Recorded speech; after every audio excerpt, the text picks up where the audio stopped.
नमस्कार दोस्तों। आज की मेरी कहानी है प्रेमचंद जी द्वारा लिखित मिट्ठू, जो कि एक बाल कहानी है। इस कहानी में आप देखेंगे कि जानवर भी मनुष्यों से कितना प्रेम करने लगते हैं। यानी कि यदि हम किसी को प्रेम देते हैं तो वो भी आपको प्रेम देता है। तो चलिए सुन लेते हैं छोटी सी बाल कहानी। मिट्ठू। बंदरों के तमाशे तो तुमने बहुत देखे होंगे। मदारी के इशारों पर बंदर कैसी कैसी नकलें करता है। उसकी शरारतें भी तुमने देखी होंगी। तुमने उसे घरों से कपड़े उठाकर भागते देखा होगा। पर आज मैं तुम्हें एक ऐसा हाल सुनाता हूँ जिससे मालूम होगा कि बंदर लड़कों से भी दोस्ती कर सकता है। कुछ दिन हुए लखनऊ में एक सर्कस कंपनी आई थी। उसके पास शेर, भालू, चीता और कई तरह के और भी जानवर थे। इनके सिवा एक बंदर मिट्ठू भी था। लड़कों के झुंड रोज इन जानवरों को देखने आया करते थे।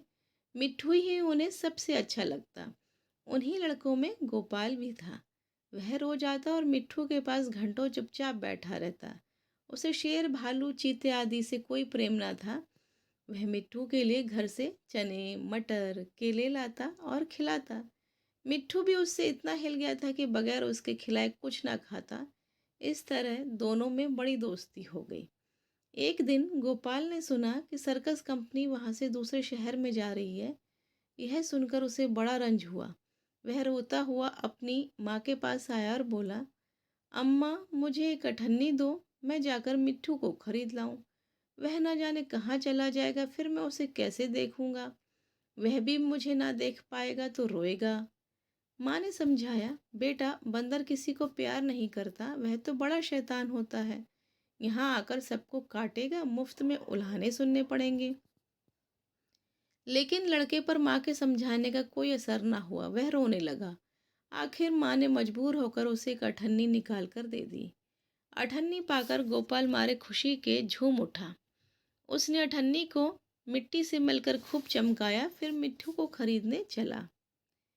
8 आने का सिक्का, आज के 50 पैसे का सिक्का। लेकिन मिट्ठू वहां दिखाई न दिया। गोपाल का दिल भर आया। मिट्ठू कहीं भाग तो नहीं गया। मालिक को अठन्नी दिखाकर गोपाल ने पूछा, क्यों साहब, मिट्ठू को मेरे हाथ बेचोगे? मालिक रोज उसे मिट्ठू से खेलते और खिलाते देखता था। हंसकर बोला, अब की बार आऊंगा तो मिट्ठू को तुम्हें दे दूंगा। गोपाल निराश होकर चला आया और मिट्ठू को इधर उधर ढूंढने लगा। वह उसे ढूंढने में इतना मगन था कि उसे किसी बात की खबर न थी। उसे बिल्कुल न मालूम हुआ कि वह चीते के कटघरे के पास आ गया था। चीता भीतर चुपचाप लेटा था।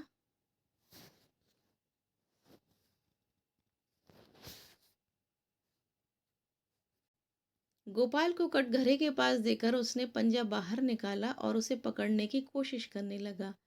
गोपाल तो दूसरी तरफ ताक रहा था, उसे क्या खबर थी। चीते का पंजा उसके हाथ के पास पहुंच गया है।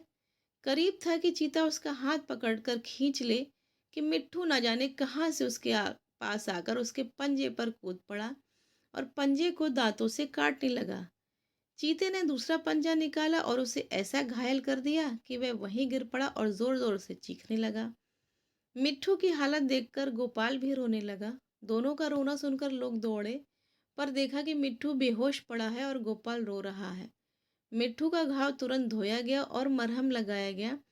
थोड़ी देर में उसे होश आ गया। वह गोपाल की ओर प्यार की आंखों से देखने लगा, जैसे कह रहा हो कि अब क्यों रोते हो, मैं तो अच्छा हो गया। कई दिन मिट्ठू की मरहम पट्टी होती रही और आखिर वह बिल्कुल अच्छा हो गया। गोपाल अब रोज आता और उसे रोटियां खिलाता। आखिर कंपनी के चलने का दिन आया। गोपाल बहुत संजीदा था। वह मिट्ठू के कटघरे के पास खड़ा आंसू भरी आंखों से देख रहा था कि मालिक ने आकर कहा, अगर तुम मिट्ठू को पा जाओ तो उसको क्या करोगे? गोपाल ने कहा, मैं उसे अपने साथ घर ले जाऊंगा, उसके साथ साथ खेलूंगा, उसे अपनी थाली में खिलाऊंगा और क्या। मालिक ने कहा, अच्छी बात है, मैं बिना तुमसे अठन्नी लिए ही इसे तुम्हारे हाथ बेचता हूँ। गोपाल को जैसे कोई राज मिल गया। उसने मिट्ठू को गोद में उठा लिया, पर मिट्ठू नीचे कूद पड़ा और उसके पीछे पीछे चलने लगा। दोनों खेलते कूदते घर पहुंच गए। तो ये थी